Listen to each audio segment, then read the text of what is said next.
to show you. It's been super difficult. So Clara is going to introduce Tom. Hi, Tom. This is everybody. Oh, it's great. It's great to see everyone in the room that where we've shared many pleasures with the very public that I see before my eyes. Okay, so thank you for being with us here. Obrigada, Clara. Okay, so it's my great. Okay.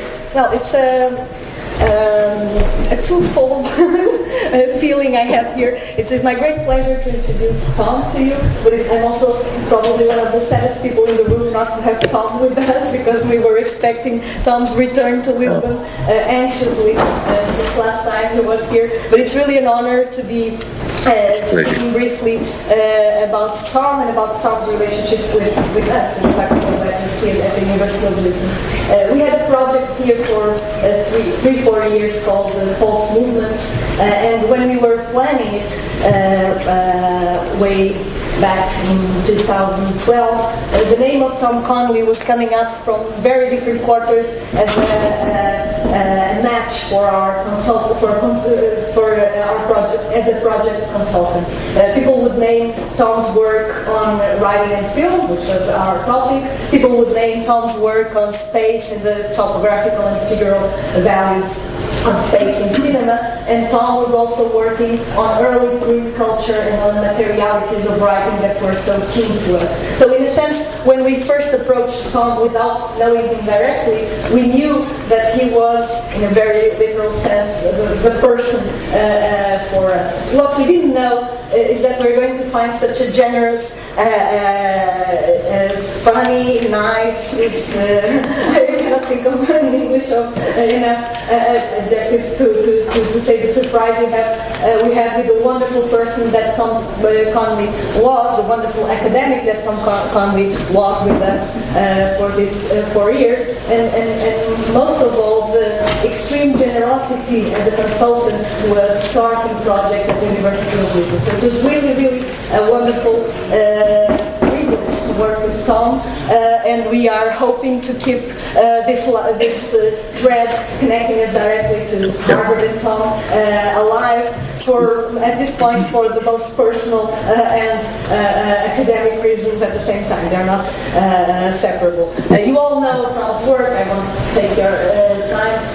I will just say that for the purposes of this conference, of course, we need to be very aware of what Tom has written, either on cartographic cinema, on maps and cinema, and on the materiality of writing, as he says in the title of one of his books, self-made maps, texts as self-made maps that may interest our ideas of materiality implicit to mapping and spacing and thinking about space. So, as I was saying, I'm just introducing and leaving you with this very strange Skype experience, and we hope it all goes well. So it pains me not to be with you. And it's such a productive group, and it's a place where all kinds of things are happening. And thanks to you, and thanks to the team that I put under the name of the Falso Movimento. So, anyway, should we, without further ado, should we get started? Sure. Yeah. You're on. So, okay, excellent. So then, I'm going to go to a PowerPoint, and thinking that clips would probably be iffy or antsy, I'm just going to go with still images through a presentation that I have to say is very fresh. So this is something that in fact has been written, composed. It's in medias res, and it's just going. It's going where it doesn't quite know yet. But so I hope you will bear with me in the hesitation that you may hear in my voice and in my presentation. So are we? Sorry, I'm going to swap views real quick. We're going to swap views. Okay.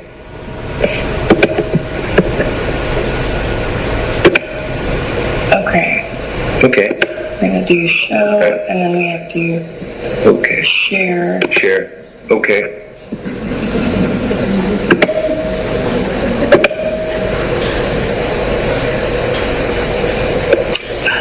Got it. I'm going to do share this screen. Okay.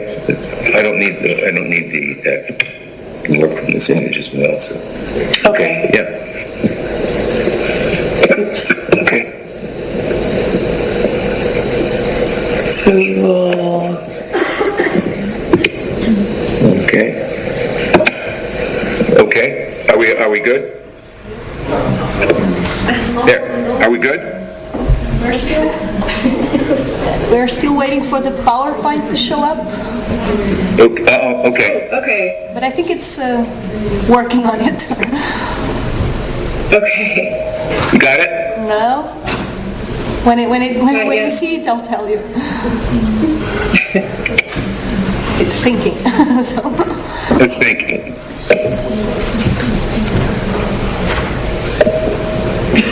Okay. It's not yet, I guess. Tom, Yeah. Vicky? I think you must cancel this call. You must finish this call in order to the presentation No, it's show. not necessarily finish the call, just the sharing. Cancel the sharing and make it again, yes. Start the sharing. Let me try stop the sharing and reshare. Okay. So we'll do stop sharing. And then share again. Okay, so I've shared the screen again. Yeah, it's Does that work? thinking. Maybe just why there's a little bit of feedback if you pull the mic back a little bit more. Nothing yet? No? Is it possible that you have a wired internet connection in the room? Yep. No vacuum. Oh. No. No. I think it's, Okay. it's a slow connection, right? But before it was okay. When we tried it. I know. I'm not. What changed? Nothing changed on our end, so I wonder if it's your connection. If there's no way to, is there no way to plug in? No, we would have to change computers, but... Should we? We could try hanging up and starting a new call. Yeah. Should we do a new call? Yeah? You want to try a new call? Yeah? Yeah, I think that's a good troubleshooting Okay. try. Try again? Yeah. Okay, so I'm going to hang up now. Okay. Yeah. Okay. Normalmente quando você dá o sharing, às vezes fica fazendo isso, mas às vezes quando você cancela ele, tá ligando de novo. Tá ligando.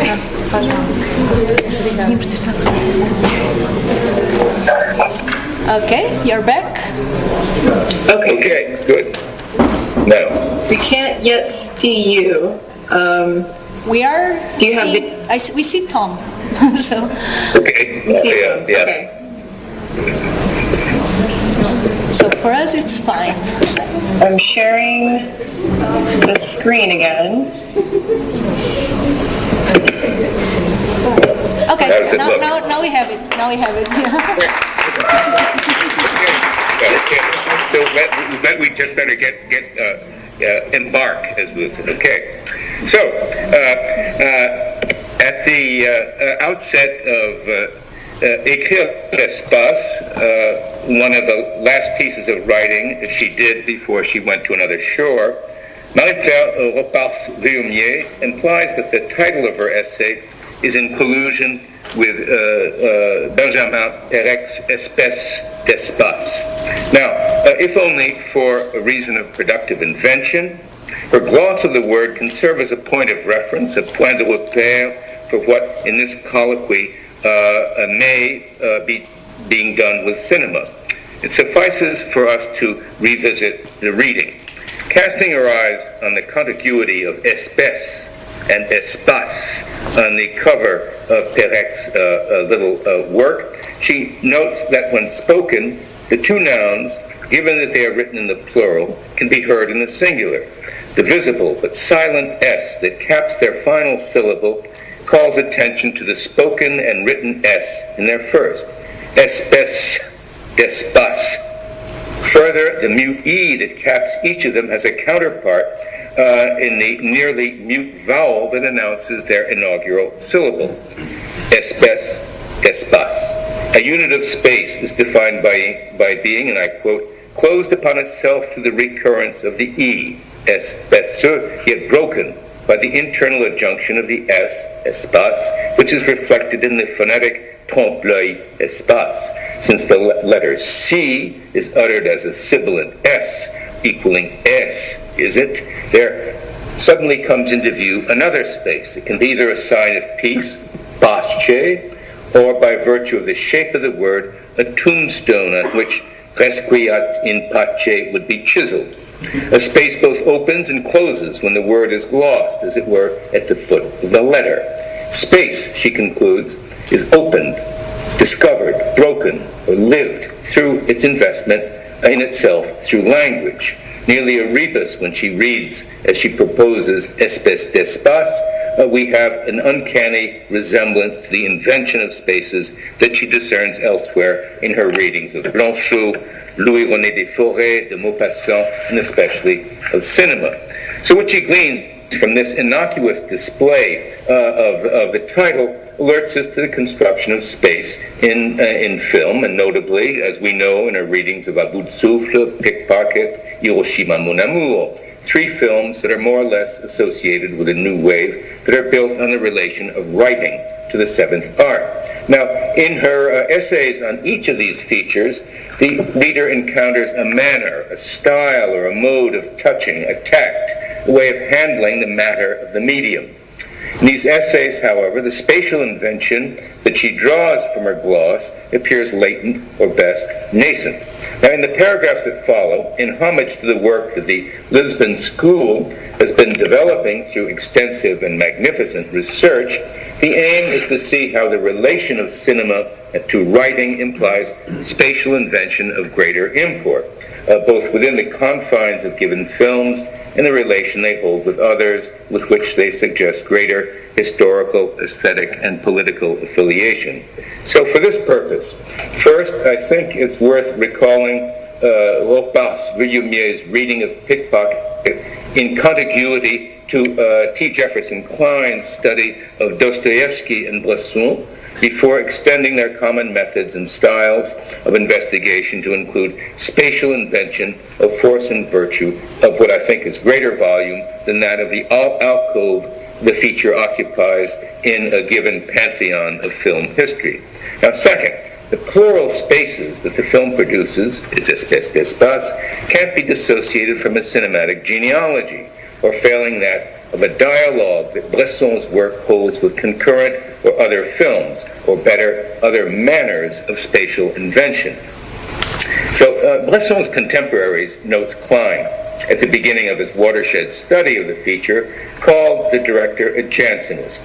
Affiliating his work with Pascal, he argues, critics and filmmakers tended to detect the relation more on the basis of common ways of thinking than of writing, bearing a coy presence in the films, much like, as he says, a purloined letter in Lacan's reading of Poe's story of the same title. In both Bresson's films and his reflections alike, Pascal would be visibly invisible, concealed in the work of the film writer, in the way the cinématographe writes with images. Now, at the outset of Pickpocket, a scrolling title card fades in white sans serif characters on black, beginning with stress placed on its uncommon style, prior to remarking that the film's auteur sought to express the nature of the so-called nightmare of a young man whose weakness thrust him into an adventure, une aventure, in pickpocketing for which he was not made. And so, by way of strange paths, this adventure can reunite two souls that without it perhaps would never have known each other. That's the first image. Ce film n'est pas du style policier. L'auteur s'efforce d'exprimer par des images et des sons le cauchemar d'un jeune homme poussé par sa faiblesse dans une aventure de vol à la tire pour laquelle il n'était pas fait. Seulement, cette aventure, par des chemins étranges, réunira deux âmes qui, sans elles, ne seraient peut-être jamais connues. So, Klein remarks adroitly that the preface belongs to the tradition of the prière d'insérer, a page or a slip inserted in a space prior to or in advance of the work itself, that in confessional writings distances the author or the editor from what follows, sometimes subverting or undermining, and others palliating or mediating the contents. So the text suggests that the film plots or maps an itinerary of forking or multiple paths that two souls are now taking that will eventually bring them together. At the same time, the form of the remark suggests that in English it can be heard as a prayer, or if I can speak French as an American, une prière, an expression of hope and doubt that an unfinished destiny in which chance is at stake. Maybe, maybe not. The turn of phrase arches back to une aventure du vol à la tire, in which the theft or vol could be a flight or a force of attraction, love, or convection that goes as the wind blows, but also à la tire as a journey taken by chance. So, en route to establishing the motivation that ties pickpocket to crime and punishment, Klein works through the relational character of Bresson's cinema, noting that, like Saussure definition of the so-called arbitrary nature of the linguistic sign, I quote, the film tends to break down linear narration and chronological and spatial coherence in favor of the purely relational function of the image, unquote. Repeated encounters between the criminal and an agent of the law who shadows him double those of Dostoevsky's novel.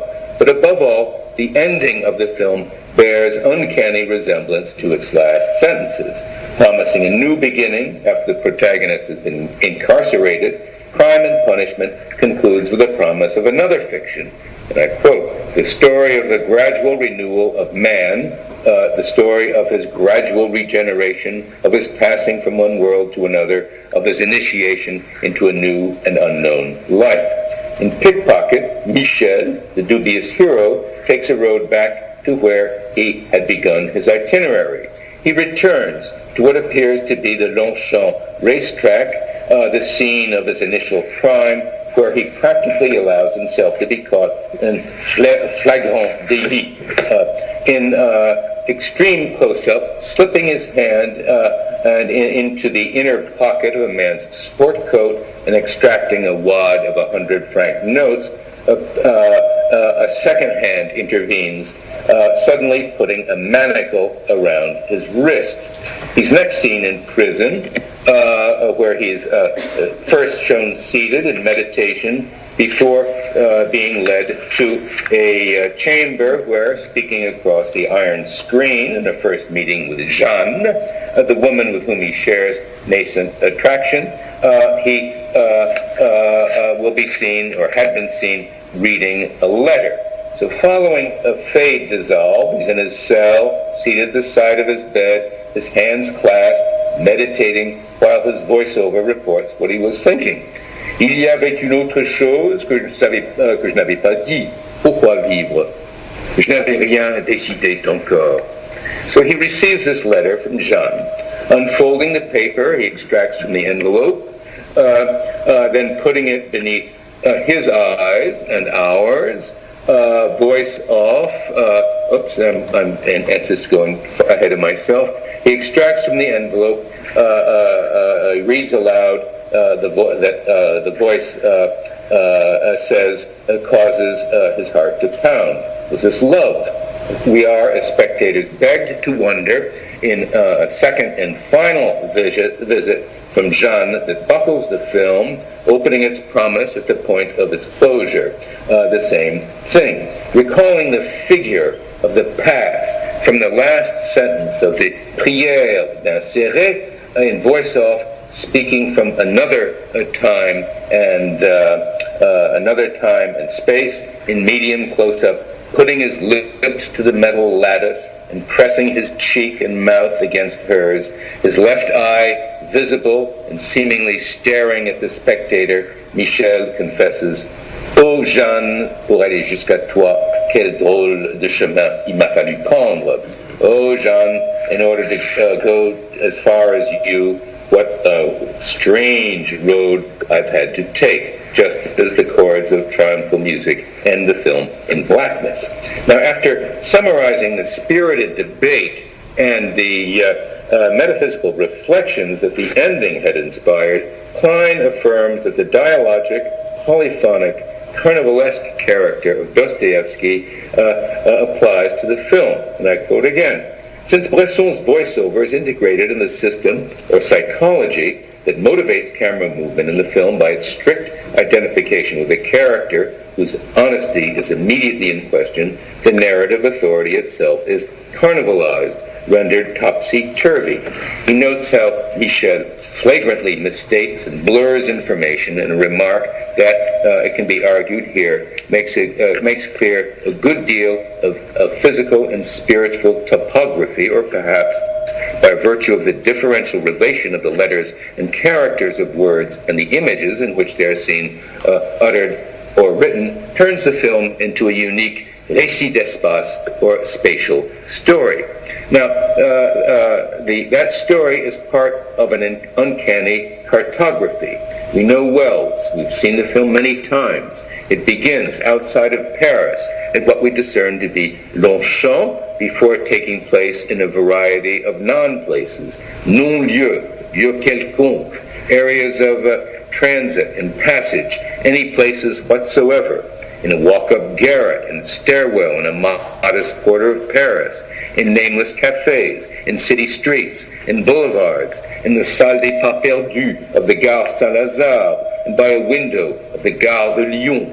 It is there where, after leaving his apartment, he purchases a ticket, proceeds to the gate, where he hands the stub to a seated attendant who perforates it, walks along the ramp, gets into a train that is swish-pan to a placard on the side of the second-class wagon. The camera indicates his heading for Milan via Dijon, Vallorbe, Lausanne, and the Saint-Plon Pass. Now, immobile, the camera records the accelerating passage of the wagons that move by from left to right before a dissolve leads into a close-up of a diary that in voiceover the protagonist reads aloud. At the upper corner of the sheet that is shown on a diagonal are visible the last words of what the voice had just uttered before the train departed. Cette minute me laissait un sentiment inoubliable. And then we see it in the upper left corner. And then followed by the scripted words of what is uttered. De Milan, je descendis à Rome et peu de temps après je passai en Angleterre. Pendant les 2 années que je vécus à Londres, je fis de très beaux coups, mais je perdis au jeu ou gaspillai avec des femmes. Now, as he turns the page verso, there's on which is written la plus grande partie de mes gains. Je me retrouvais à Paris sans but et n'ayant presque plus rien en poche, as they say in French presentations. Fin de citation. The page dissolves to a railway station where amidst a whole crowd of passengers having descended from the train, he is shown returning. So he is actually pretty much going nowhere.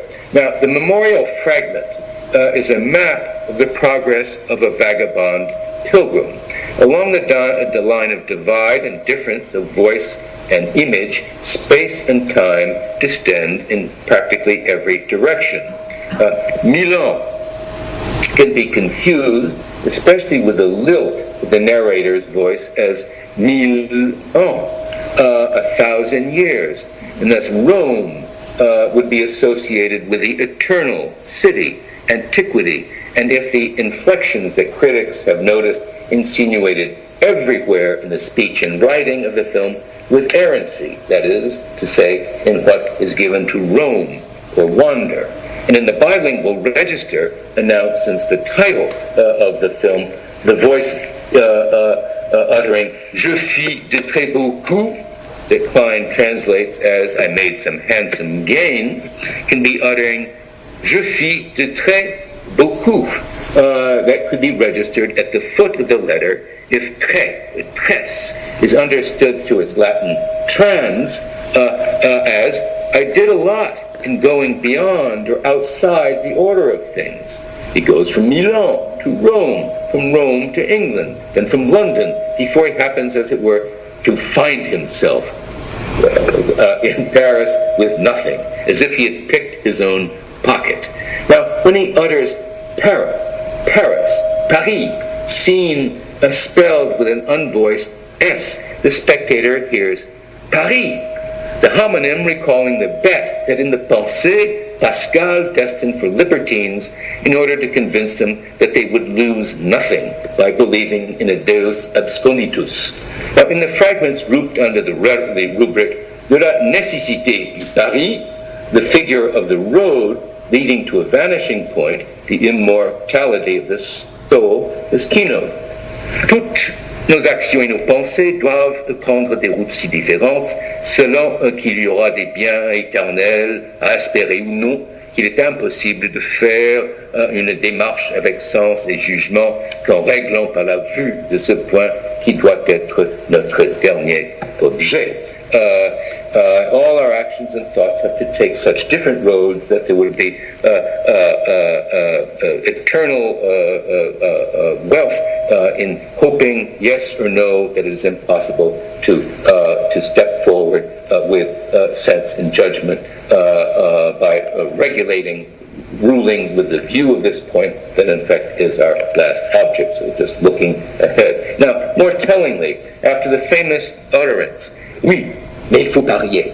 Cela n'est pas volontaire. Vous êtes embarqué in a celebrated dialogue with this imaginary agnostic. He asks, mais votre béatitude, en pesant le gain et la perte, again the pun on pesant, pensons is obvious, en prenant croix que Dieu est, estimons, c'est le cas. Si vous gagnez tout. Si vous perdez rien. Gagez donc qu'il est sans hésiter, unquote. So you got a bet. It's not voluntary. You're off. You're embarked. But your goodness. Let's weigh the gain and the loss in betting heads that God is. Let's esteem these two cases. Si vous gagnez, sorry about the Z, vous gagnez, you gain everything. If you lose nothing. Bet that he is without hesitating. So, now, spinning off the locution, jouer à quoi et à pile, to play heads or tails, quoi. Its last letter, a mute X, whose cruciform sign is exactly that to which the word refers, yet, when unseen, can be heard as the imperative of croire. Croire que Dieu est. What a wonderful punster Pascal happens to be. Now, which is exactly what is happening in the play of difference of gain and perte, of gain and perte, in the shifts of voice and printed text in the moving image. The point of conviction and vanishment happens to be on a map, possibly of Paris, Paris, on the wall, seen on a diagonal axis in which, earlier in the film, one of the officers wanders with his index finger from what could be Montmartre, Hill of the Martyr, or my martyrdom, down to the Ile de la Cité, and then to the left bank.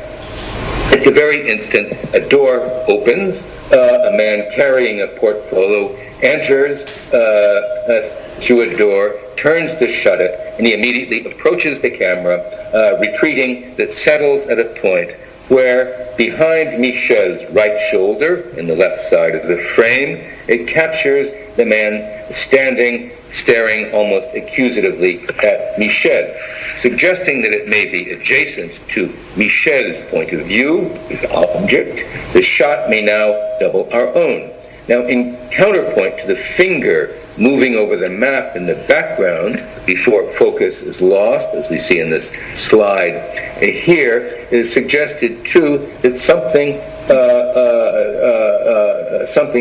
is here that is other than what it is. In being on or off, like a latch, we have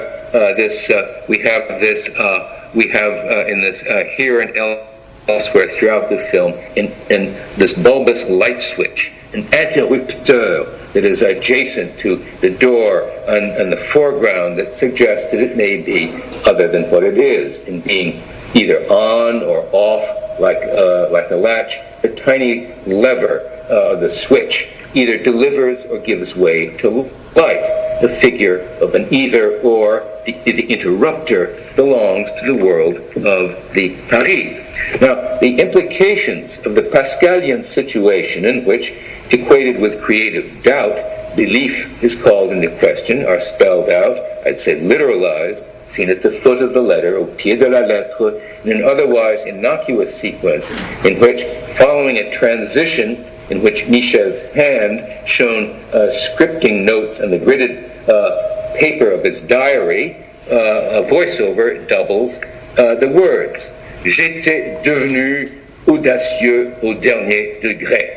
Mes deux accomplices et moi, nous nous entendions à merveille. Cela ne pouvait pas durer. It couldn't last. That dissolves into an establishing a shot of a Parisian square that in the ensuing minutes we will realize is the threshold of an entry to where else? The Gare de Lyon, perhaps by the Cour d'Hydro, whence he later on in the film, as we've just seen earlier, will depart for Milan. Now, coming forward from the background, seen between two diagonally parked cars, Michel walks forward deliberately, cut into the upper left, a corner of the frame, scripted on its wall, is the name, the Café Puy de Dôme Hotel. An indexical sign, there's the first version of it I did for some students of late. Jeffrey, were you there? I'm not sure. Probably not. You were cutting class. An indexical sign referring to the mountain overlooking Clermont-Ferrand in Auvergne, deep in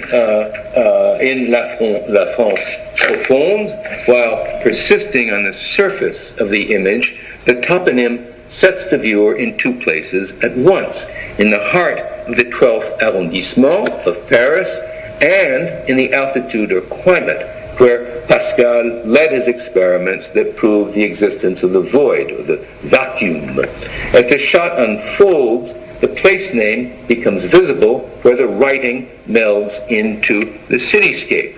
Now, passers-by go about their business while Michel slowly and hardly audaciously walks toward the camera, set on a slight diagonal in relation to the sidewalk that the protagonist crosses, just as the man we see in the background here in a suit and a woman wearing a bouffant dress exit from a stationed taxi. The sign of the Café Hotel Puy de Dôme becomes increasingly evident. Entering the station and exiting right while the couple and a porter carting their luggage enters from the left, Michel disappears. The name of the hotel slips away as the camera pans right in order to draw attention to the couple, the female bearing at least now, for us, from the hindsight of viewers of an older generation, a very striking resemblance to Jacqueline Kennedy. Now the shot becomes a pano track swishing by a newsstand where the background becomes a blur of a flat surface of printed ephemera.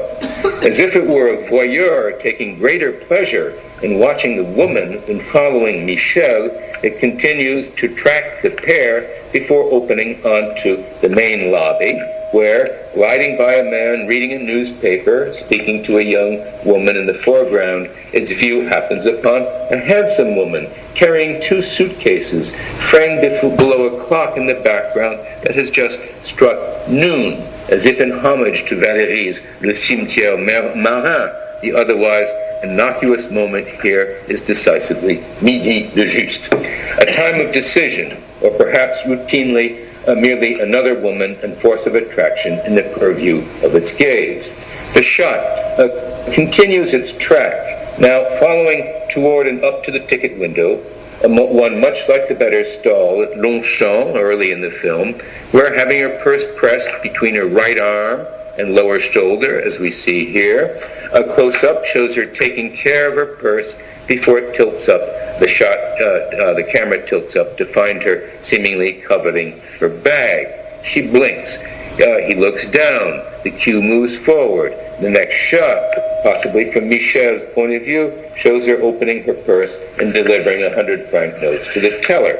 The rest of the sequence records the beauty of the theft of the purse and then that of the man's billfold that disappears into a creased newspaper whose only written sign is the first syllable, sin, C-I-N, or in English, sin, of what could be an advertisement for Cinzano. A sense of guilt is implicit in the written sign before the shot cuts back to Michel, who looks with guilt on his face at what he sees in the crowd before him. The plainclothesman who had been at the door near the map of Paris in the police station. Now, strolling by the sign advertising sleeping berths that tells us to read, the image in passing, wagon lit touriste avec un billet de chemin de deuxième classe. His hands are behind the back. Here we have the figure of the law. I'm sorry I don't have the slide for this. The rest of the sequence becomes a curio of deft hands picking pockets of travelers approaching and boarding a train en route to Lyon and beyond. But, as we've seen, if we take this back here, let's take this back a second. Can we get, no, I guess I can't go back. I'm sorry. Scroll over, okay. I'm going to take it back, a couple of slides back. There. Oh, good, excellent. When he enters the station, Michel's studied step, his almost feminine demeanor, and meditative look suggest that other personages may be concealed in his own. He could be a variant of Montgomery Clift, a figure who forever seems uncommonly sensitive to the situations in which he happens to be. Or even better, a younger Henry Fonda, not so much the protagonist of Spendthrift, 1933, or of The Bumbler of Lady Eve, 1942, then the dead ringer for Eddie Taylor, the 3-time loser who carries the narrative of Fritz Lang's You Only Live Once. Now, more strikingly than coincidental, the resemblance of Michel's visage to Taylor's forces recall of the scenes in the feature in which, behind bars, Lang's dubious hero anticipates, or in retrospect we can say, doubles the ending of Pickpocket.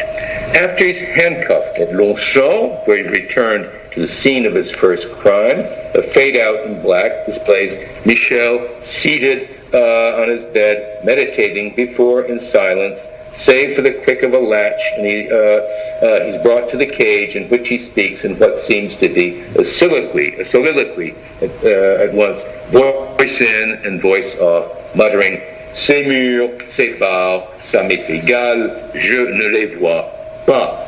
C'est l'idée, it's the idea. Before the film cuts to Jeanne, seated, lost in meditation, wearing a dark sweater over a light décolleté blouse, her arms, we see crossed, we can't see it here, in the pose of a Mannerist Madonna, whose physiognomy could be that of a meditative or penitent Brigitte Bardot. whereas Michel is seen across the grating of the cage,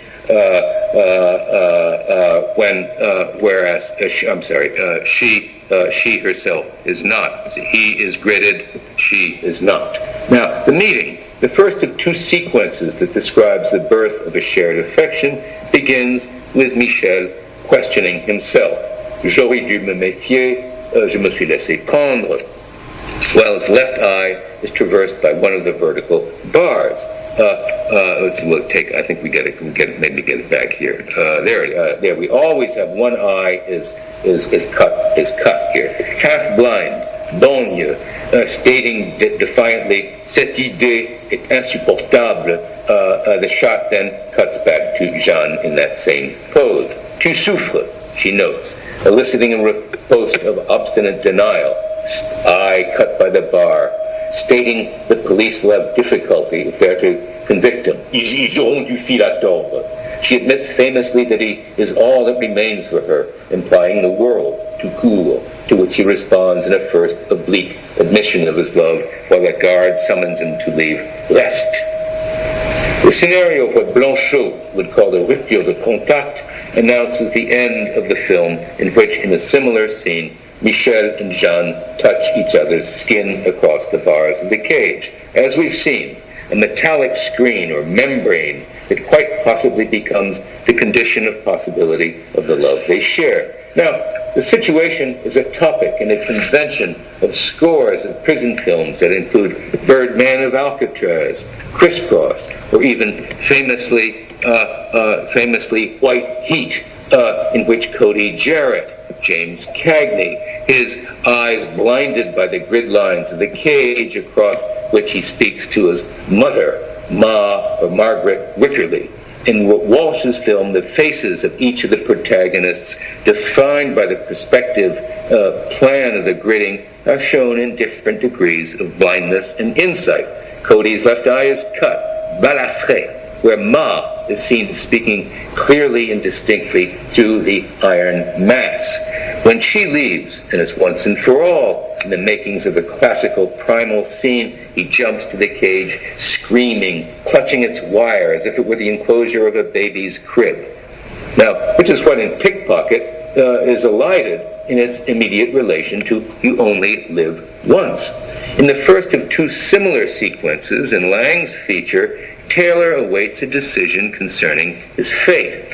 First seen seated, meditating on his bedstead, he is suddenly met by his faithful lover, Sylvia Sidney, who is seen through the reticulation of wide metal bars that cast an alluvial or an even anamorphotic pattern of shadows on the floor.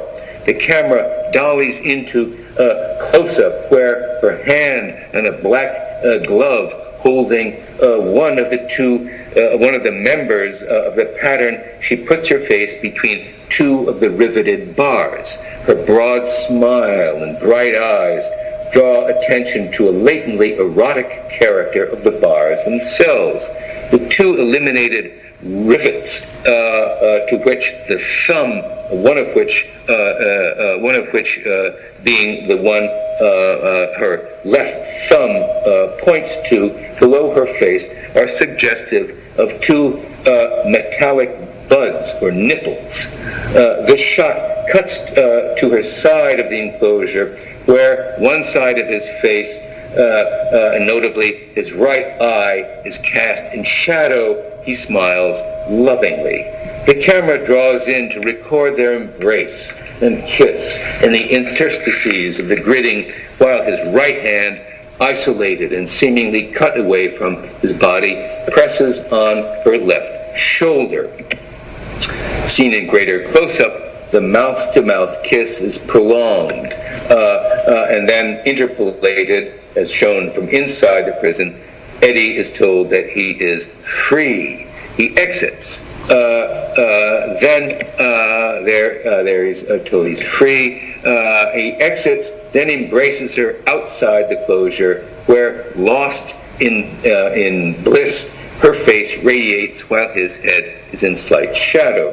And standing before the extensive gridding of another window, behind which a car is parked and a white-walled tire seems to be the point of contact between his face and hers, we have two figures, correlatives of the ideal viewer who look onto the scene. A priest who exudes confidence in the sanctimony of their union, and a hard-boiled parole officer, one of our favorite B actors of all time, Barton McLean, who is much less sanguine about their future. Now, in a second sequence, convicted in solitary confinement, the couple can no longer embrace. Sylvia Sidney, approaches a barred glass window equipped with a speaker that when the bars are removed, display her despondent face that will smile, cry, and ultimately give way to expression of collusion when Eddie whispers to her in sotto voce that the guards will be unable to hear, to supply him with a gun that will facilitate an escape. When soon after he engineers the getaway, Eddie cuts himself with a scrap of metal torn from a coffee cup in order to elicit his watchman's attention. His face registers an almost mystical orgasm when blood drips onto the floor, crisscrossed with the shadows of bars and gridded screens. The erotic character of the first encounter is defined with a kiss affords love only in the aura of the enclosing bars that frame the expression of affection. Now, rife with signs of eager trembling, the second episode indicates that love is possible only in transgression. Now, like Michel, Eddie had committed larceny and theft. Each of the two criminals is both a voleur and a lover. By a very short stretch of the imagination, each can be said to be characters qui se lovent sur eux-mêmes, that wind their reflections and machinations about themselves. Eddie's escape becomes the paradigm of gun crazy, Pierre le Fou, Bonnie and Clyde, while Michel behind bars in Pickpocket begins a new story in the manner of the ending of Dostoevsky. But it defines love through the film's invention of a differential and ever-extending and ever self-enclosing space. So, by a way of an interruptive and open-ended, or let's call it a latchkey conclusion, it can be speculated that the characters, and at the foot of the letter, characters they are, Jeanne being je, Anne, and I, she, and Michel, less a saint of the same name than an M, ich, elle, who is halfway mi-chemin in his itinerary, are integers of different manners or manières of thinking and doing. Michel could be the Fonda-like Pascal who corresponds with a Bardot-ish Mademoiselle de Rouanet, the figure in the philosopher's Pascal's fourth letter to the young woman on the point of entering the order of Beau Royal, who brings forward as might a master pickpocket a variety of manières, or a variety of ways of tact and touching, constitutive of a style of thinking and living. In a careful reading of the missive, another Michel de Certeau, notes that Pascal's letters make manifest a paradox of visible secrets, what the philosopher calls a manière d'écrire, in various ways to turn things, tourner les choses. Les manières de tourner une même chose sont infinies. Ways of turning the same thing are infinite, noted Pascal in his treatise on numerical order. Thus, des manières de dire et des manières de faire construisent un discours qui est nouveau, même si les matières en sont anciennes. Manners of saying and manners of doing construct a discourse that's new, even if the matter are ancient or old. These turns and twists, much like those of the hands we've seen in close-up, as if detached from their bodies, that in Bresson's film are pilfering billfolds, wallets, and wristwatches, are also what might be construed as une manière de faire pascalienne, that produce a way of a Pascalian way of doing that produces an uncommon spatial experience, because the manner is a way of moving, of walking, of turning about and around in word and deed, thus of fraying a path, or as Michel notes in his final words, pour aller jusqu'à toi, quel drôle de chemin qu'il m'a fallu prendre prior to reaching the pleasure of a carceral kiss.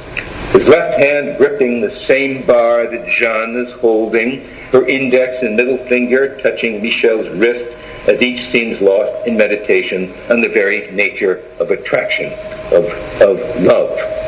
Now, the roads taken, that are taken in this film, might be chemin qui mène nulle part, Holzwege, in and about the confines of Paris. Now, if the road or manner of travel, and travel in this film is the equivalent of travail or of incarceration, are considered together, it can be recalled that in the Christian history of images, this is where our space will, I think, extend, of which Bresson is inheritor, for a long duration, the hand had been the only part of God's body that could be imagined or subject to figuration, such as the Carolingian painting in the crypt of Saint-Germain d'Auxerre, where a hand emerges from the sky to sanctify Saint-Étienne when, lapidated, he appeals to God. Or such, too, might be the hands that in so many of Fritz Lang's films may belong to an absent deity or a judge. Now, in the road, and here, I'm really telescoping this conclusion, and it's brutal. Please, I beg your forgiveness. And the road surely is one that may lead to the Cistercian Abbey of Fontenay, where, according to Bernard of Clairvaux, the passage through the uninterrupted nave in which the person is embarked leads ultimately to a point of vanishment and illumination. Again, along each bay of the nave, in effect, we have this road, this drôle de chemin, if you like. Now, these places and the many films to which pickpocket appeals are merely signs for what might be the expanded and ever-expanding spaces that the film invokes, anticipates, or recalls in its otherwise restrictive confines, such as the character of these uncommon manners, les manières, these fashions, and let's say, finally, ces espèces d'espace. Thank you.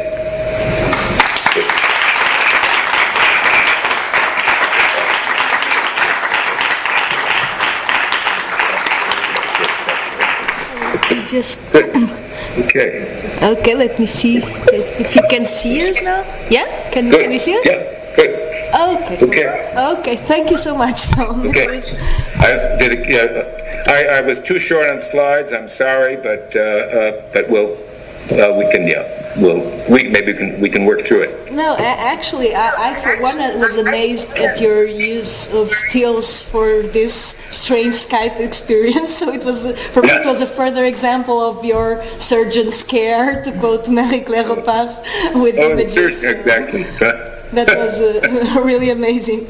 So thank you very much, and I think we were all fairly able to follow Tom here. So I will to give you a stronger sense of presence of people here. Without further ado, I'll ask the audience if they want to ask something, and perhaps I will ask the people to come here and ask directly Tom the question in order for you to see them speaking. So I think perhaps that will give you a sense of the room that we couldn't have in another way. So, any questions to Tom? Someone wants to take it first.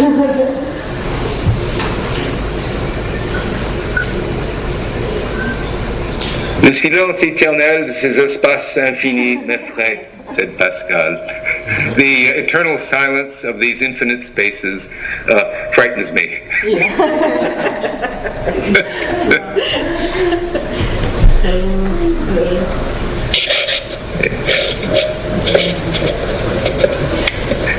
Reda, you always have something to say. You're too kind. Why don't you get nasty? Well, I don't want also to say, if you want to ask me from your chair, you can also. I was just trying to get some interaction, but...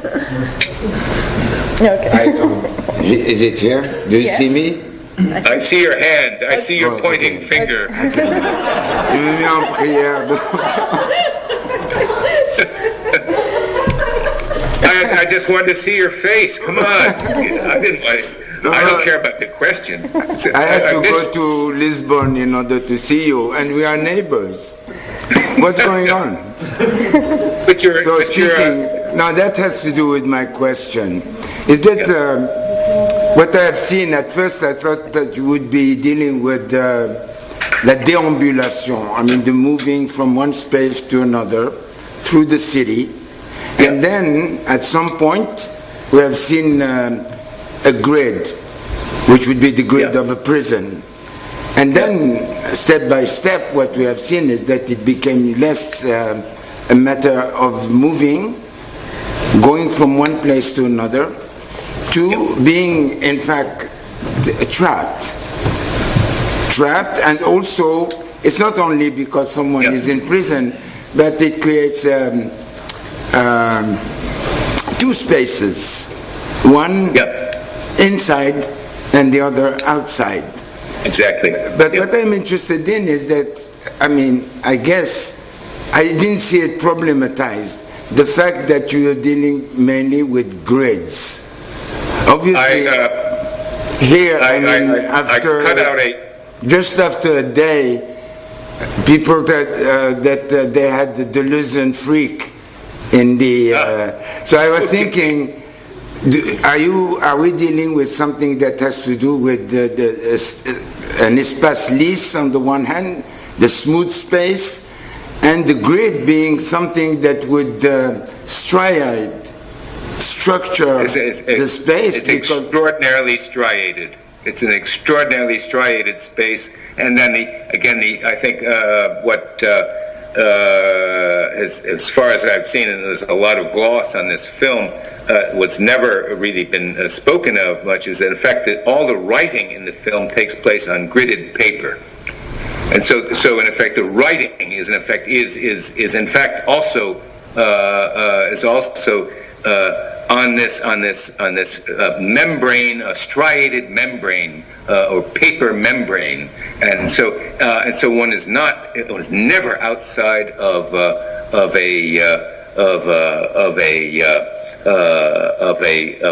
an espace trié, if we use Deleuze from Mille Plateaux. Mm-hmm. That I believe that's again but at the same time, at least as we go back to the film has been studied multifariously, but it nonetheless returning to it, in fact, still open space. And in fact, by the displacement, going back to it now and bringing it forward, in fact, starts to have us consider once again the nature of the gridding of the spaces in which we find. Well, I don't want to say we find ourselves, or whether I don't know that we ever find ourselves, but in fact in which we are placed. Anyway, this is broader speculation, especially in a different technology that is one into which we are moving. Right. Just my last question: could you tell us more about the hand? The hand. Yes. Yeah. Yes. I love the extraordinary hand. The hand is literally the manner. It's la manière. Exactement. Mais qu'est-ce qu'elle fait là, cette main? In fact, it's very sly. It's a sly hand. It's telling us all the time, this is manner, this is style. Remember, what did Deleuze say at the beginning of qu'est-ce que la philosophie? Each philosopher c'est une manière de penser. A philosophy is a manner of thinking. It's a manner of doing. And so this manner, in effect, has to do with tact and touch. That's why I see the film, in effect, starting to reflect on a manners of thinking and doing. Of course, if I were to push it further, we'd take this right back to the remark that Pascal's a thief. He's a pickpocket of the worst, first and worst type. He steals. In fact, without the slightest acknowledgement from Montaigne and others. So, and Montaigne in at the beginning of the L'Art de Conférer, car nous sommes sur la manière et non la matière du dire. In fact, this is one of the most psychoanalytically charged little one-liners one will ever find. Pascal, in fact, that's where he gets it. And so, in fact, he's a pickpocket in such a way that, in fact, we have this sort of cavalcade of hands and manners of doing. And I would, in a greater elaboration of this, I surely have to bring in. We have to bring Deleuze into this picture, because in effect, there's so many connections. In effect, one has to operate by exclusion rather than inclusion. Excellent. Merci, Tom. Thank you. C'est moi qui te You remercie. said that with your hands. À très bientôt. Before I ask someone else before I ask someone else to come up, I'll just take up on the hand question. To ask you a very short question about it actually rings a bell from something you said in this very room 1 year and a half ago, when we were talking about the diseño in your paper on writing and film some years ago. But in this specific reading of Pickpocket, I was thinking of the contrast between the typewritten lettering in the initial card you commented upon, where the narrative diseño is set up. And the contrast with the handwritten cursive of Michel's writing. I don't know if you can comment upon that, or thinking about the handwriting as a...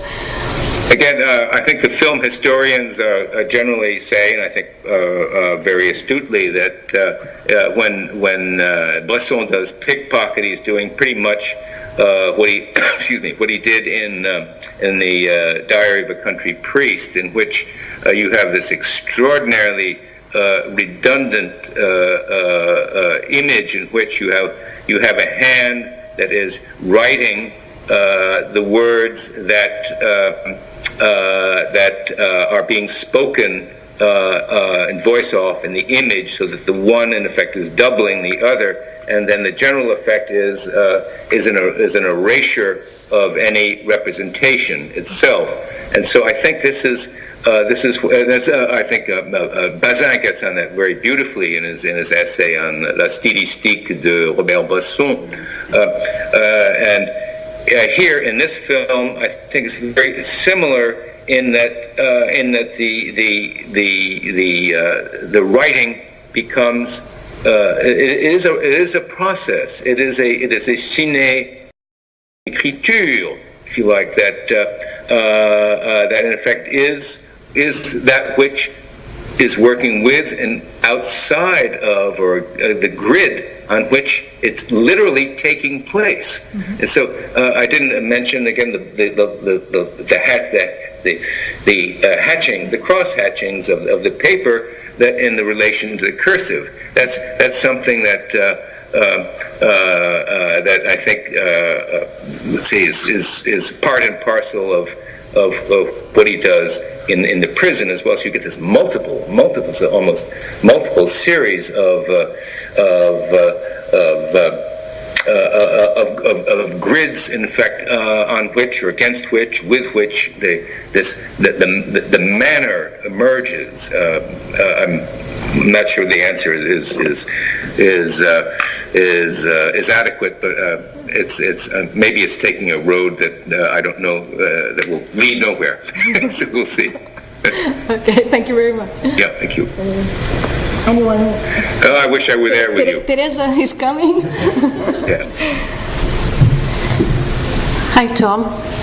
Oh, salut Teresa, comment ça va? Ça va très bien.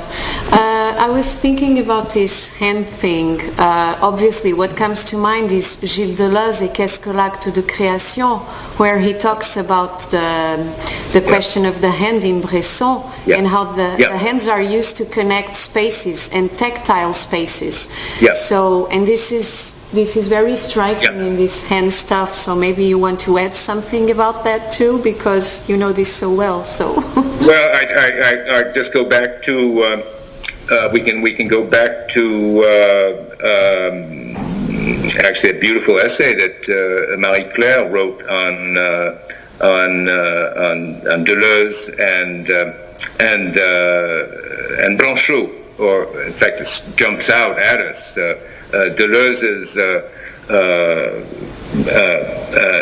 Deleuze's sense of cinematic manner, what he loves, at least this is especially in the second volume of Image Temps, always refers back to Blanchot. In fact, in the last chapter, in les composantes de l'image, Blanchot becomes almost an originary figure, such that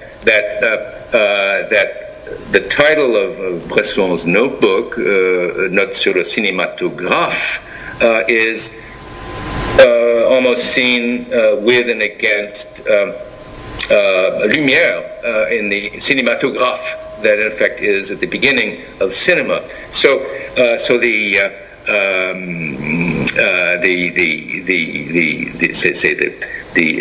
Blanchot-Bresson connection in Deleuze's way of thinking the image. Remember what he says, page 23 of L'Image Mouvement.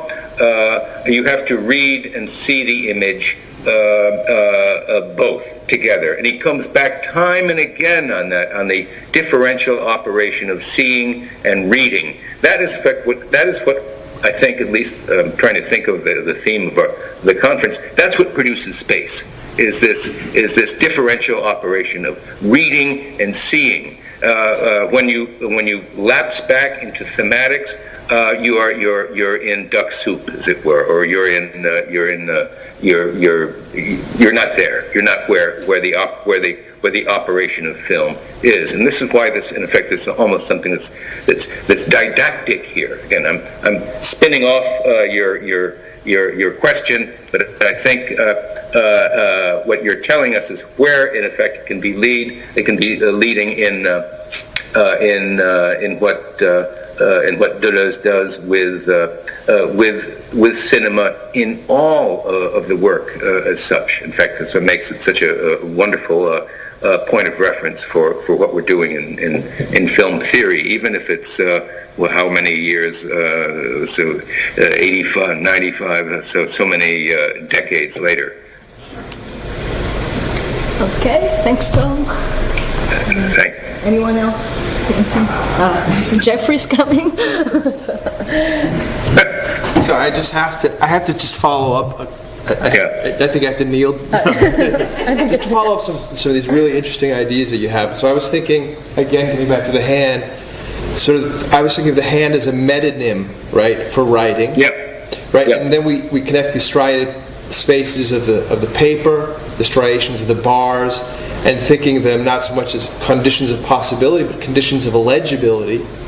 Yeah. And you can wonderful. And then you can move to that for, the classic representation of the prison as one's fate. And what is more, that is what is characterized as fate more than its sheer legibility, right? It's a place of reading. It's a place of where, as we know, the dialectic of blindness and insight is part and parcel of the reading process itself. But I just wanted to say these are all your thoughts. I just triggered sort of a we didn't. They don't on, belong to anyone. On that, but I wanted to throw out. But thank you very much for your presentation. Okay. Well, we'll see you next week, maybe. That's right. Yeah. Absolutely. Antoine? Antoine is coming. Call me down. Well, nice Good. to meet you. Thanks for the Pleasure. presentation. I just wanted to ask a question. I do not know Deleuze's work as well as you do, but it seems to me that in L'image temps, page 30, there is something about hors champ relatif and hors champ absolu, that is relative of screen and absolute of screen. And I think I remember that Deleuze refers to Bresson as an example of the creation of absolute of screen by the mean of very close up, very not so much space in the image, so an openness to spiritual space in the off-screen, but it's like a symbolic off-screen, of course. So I just wanted to ask if you thought about this distinction between relative. Yeah, I would opt for it's absolute. I think it's the absolute isn't that what in fact is also implied in Blanchot and Foucault when they use the term le dehors, the outside is that which in effect is, well, it cannot be, it's even beyond, it's even. It is. Let me use the term that the psychoanalyst Guy Rosolato coins. It's the inconnu. He says it's in his book La relation d'inconnu, in the relation of the unknown. There's and this is something that's in fact really gets trivialized in Errol Morris's film on the Minister of War under Bush. That I can't even remember his name. I think it's an honor here. But Don Rumsfeld. I'm sorry, I had to remember that. But the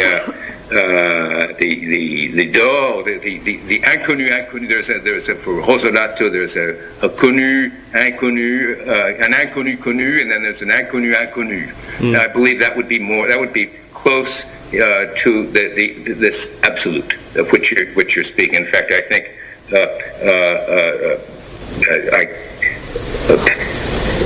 what I did would be a footnote to what you're working on, at least in your reading of page 20.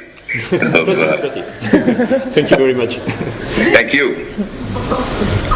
Good. Okay. Anyone else? Yeah. It looks a bit like a confessionary. We come to you. Okay, but I think it's the hour. You're probably approaching the hour of the aperitif now, aren't you? And I think you don't want to. Yeah, I think you have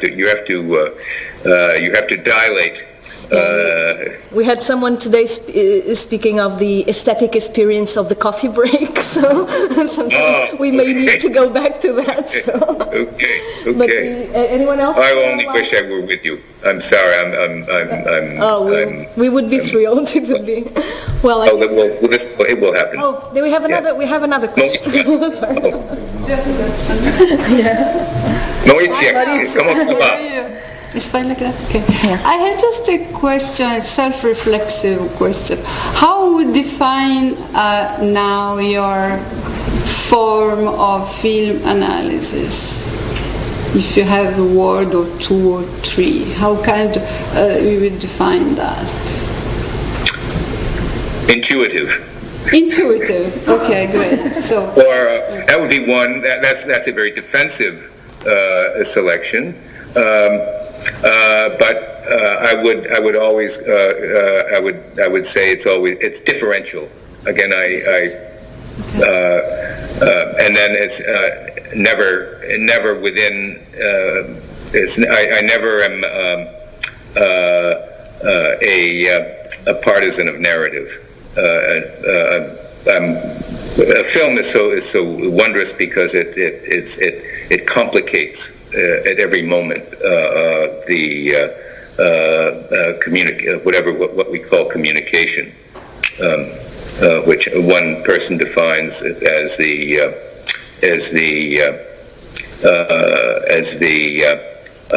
inopined contact of two narcissistic surfaces. Thank you very much. Okay, thank you. All right. We'll see. Well, good. Okay. No, Yeah. no, Good. go on, go on. Yeah. Okay. No, that's it. It was wonderful to see Maurizio. I haven't seen her in a dog's age. So it's great. Okay. So I think with this, Tom, we'll close this. Thank you. Yeah, thank you so much. Thank you, and have a wonderful colloquy. And please forgive me for this situation. No, and we thank you. Free. You were frozen in the. Okay. Thank you. Okay. Thanks, Tom.